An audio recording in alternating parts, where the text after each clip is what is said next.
Come on, come on. Active presentation area. We were excited to hear what you've all been up to.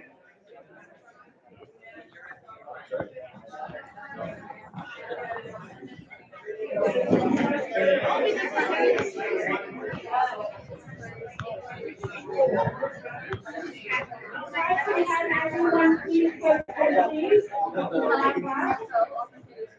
Please wrap up. Please wrap up. Please wrap up.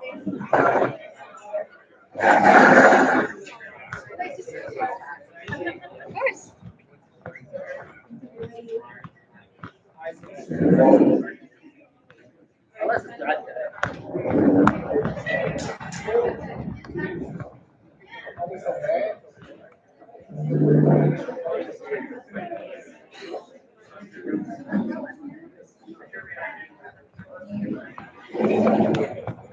All right. We're going to do a quick report back on Terry Background. We're nominated to report back from your report. We would love to hear from you. So come on back. Still waiting for the Weston Lions crew. I'm going to single you out right now. Thanks, everybody. All right, can I have the representative from Crawford Jones please raise your hand and I will bring you the mic. Who's going to tell us about the Crawford Jones Park conversation? All right, Natasha, come on up.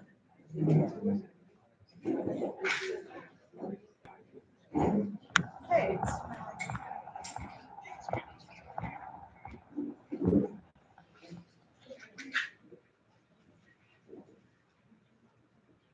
All right, so I would say the primary reservation we had about Crawford Jones Park was that a lot of people had never been there before.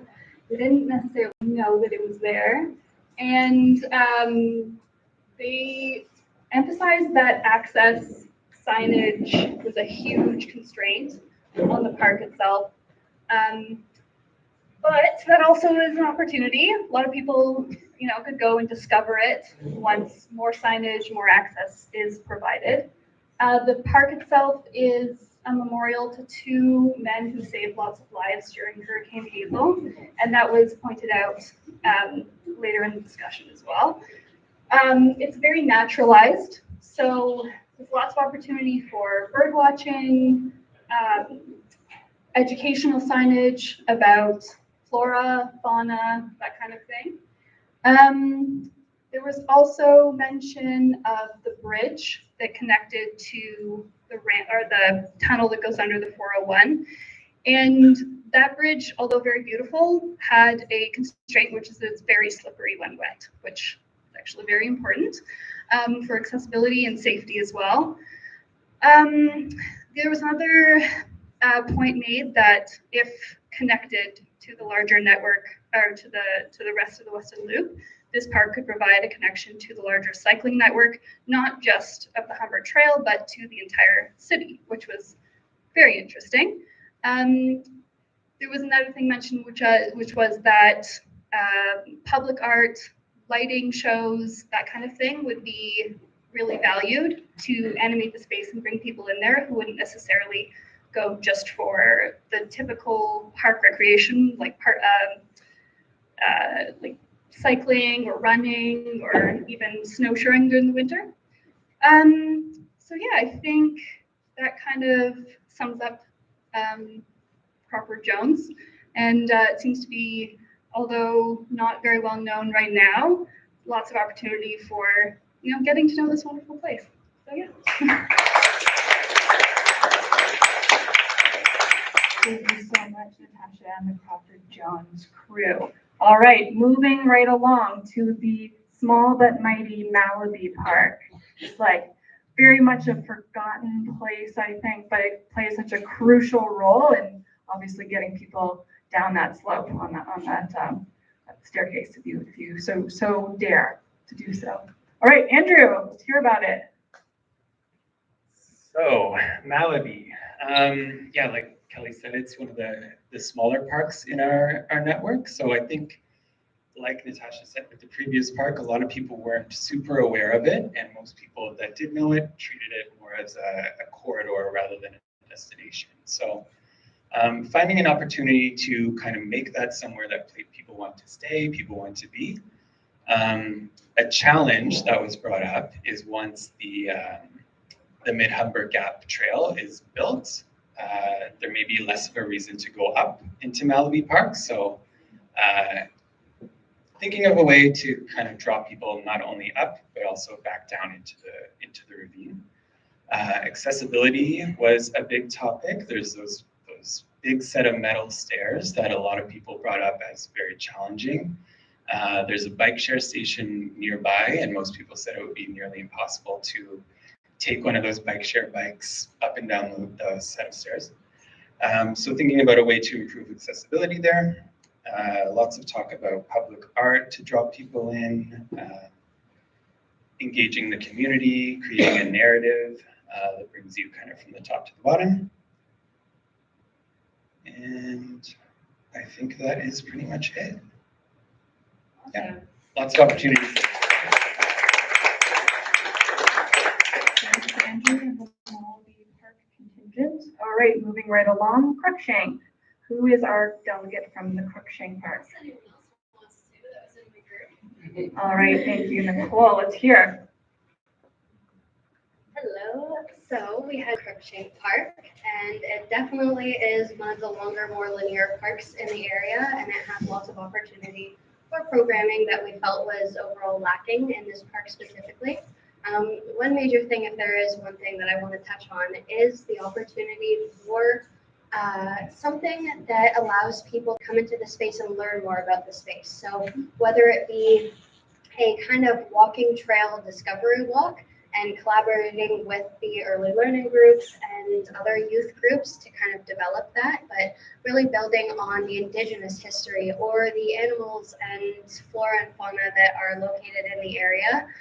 One individual also mentioned kind of creating that like scavenger hunt moment where there's potentially things scattered within, and it really creates that sense of pride for younger individuals in the area.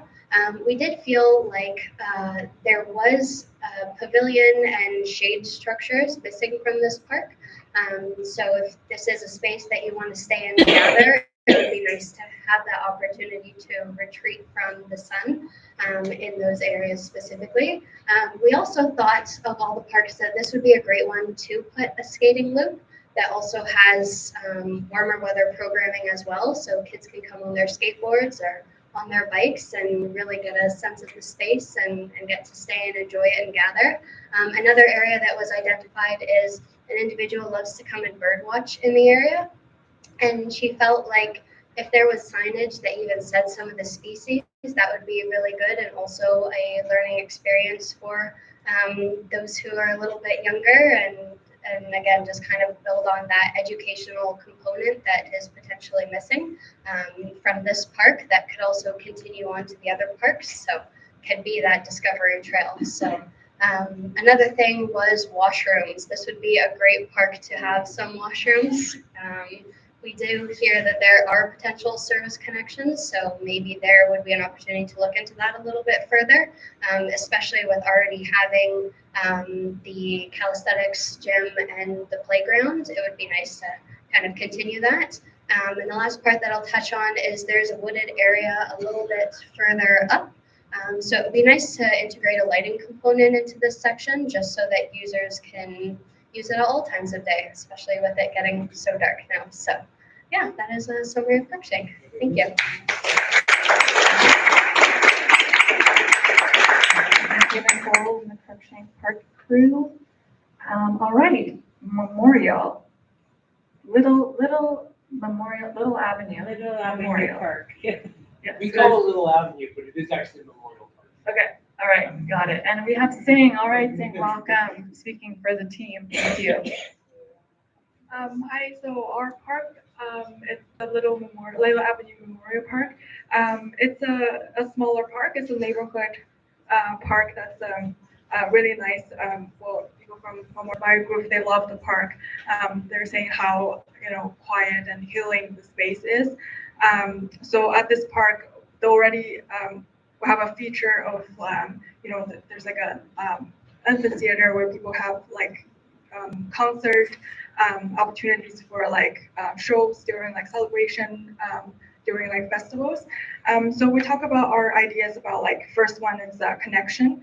So the connection of the bigger parking lot at the front of the park to really use that parking lot as a new urban entrance to the park, and then bring people not even at the intersection, but from the station, from the bridge, all the way at the green line to bring people to the park, and all the way to the river to have this experience. We also talk about how like drawing people attention to the river through the stairs. So there's like existing wooden stairs, but we thought could be a really great opportunities to enhance the stairs to an overlook or switchback stairs. That has a really great opportunities for a feature, or people can stay there, to enjoy the view, have a moment to sit there, to enjoy the park, enjoy the view to the river. And then there are also opportunities, near the river. There's like people watching like moon cycles near river. That's a great opportunities to a feature for people to go explore the river. We also talk about like to provide more seatings, lightings, and wayfindings to create more opportunities for people to have their like founding more signage to where to find the park. Like for example, if the concert is at 2 p.m., 5 p.m., people can schedule their experience along with the concert, and then they can go explore the river nearby and then come back to the concert at a later time. So we really want to create a experience that people can spend the entire day with a different experience through this park. I think we also talk about the healing gardens, also seasonal use. I think that's a really great point, where in the winter this can the parking lot can be transit to a skating rink, and then during just have a different seasonal use for the park to be well used. I think that's everything.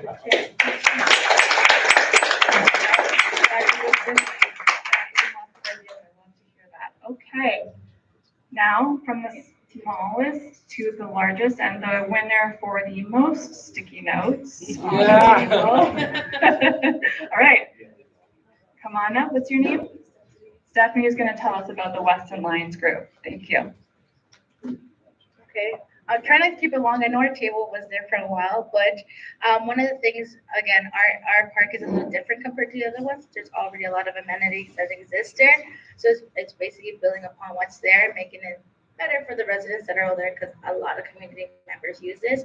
One of the main things that we said is putting more signage. One that was suggested was creating on Bellevue, because it's the closest to the Up Express, giving people opportunity to go through Bellevue to go to Weston Lions, but overall creating more markers and more signage throughout the park, because that park, you have the arena, you have the tennis area, you have the picnic area, you have a skate park, but you also are connected to near the water, near the like a whole trail that also connects to the other parks as well. So creating more markers, like if you see in Hyde Park, that will tell you like this much kilometers to reach this destination, this is here. It was also suggested as well, if we create other opportunities like a kayak launch or like a look at something else for people to be drawn to go there, because you have an amazing space, which also goes along to on Weston Lions. There is at the end where the baseball diamond is, there's actually at the far end, there's a lot of trees, but there is an opportunity to create a path to connected to Wolby, where the new buildings are.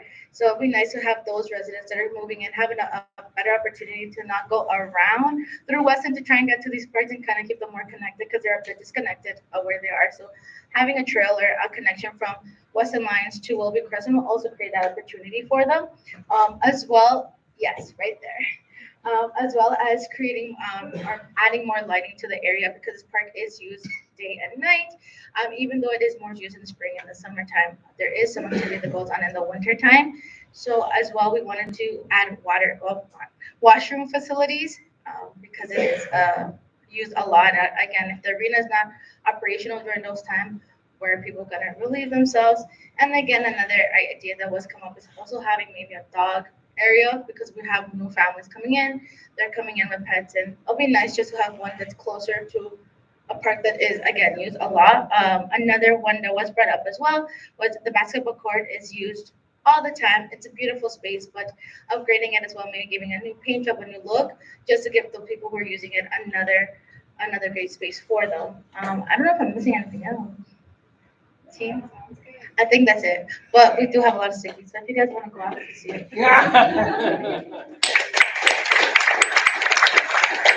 And we'll be getting some photographs of all the stickies. So hopefully we preserved all of the ideas in place and we can take that back and distill it after. So we had 2 tables that were looking at the system as a whole. So maybe someone, 1 or 2, whoever was voluntold can come do that together, share your findings.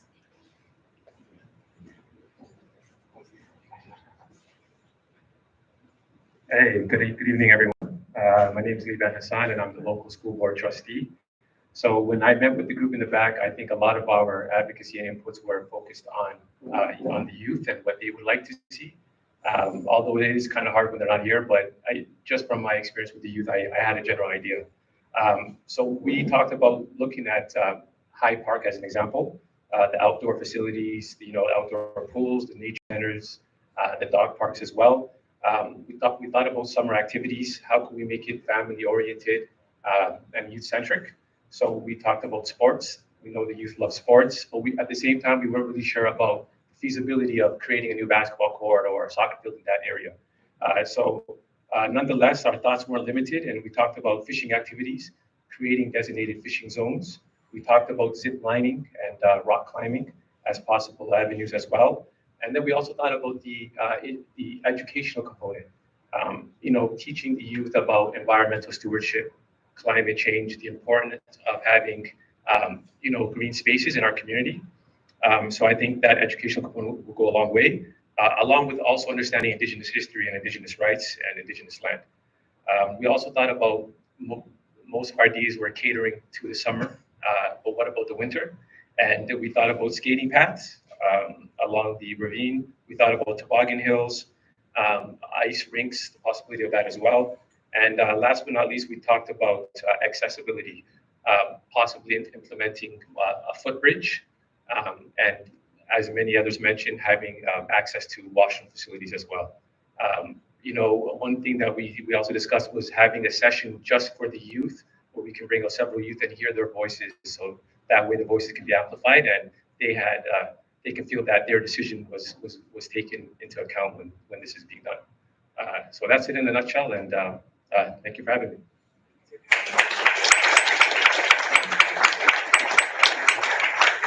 I won't go too long because I know we need to do some closing remarks today, but our group who also looked at the loop, shared some similar sentiments about the youth after-school programs, specifically looking at how Crawford Jones could become the next Weston Lions, so we could make both ends of the loop here to have similar programming.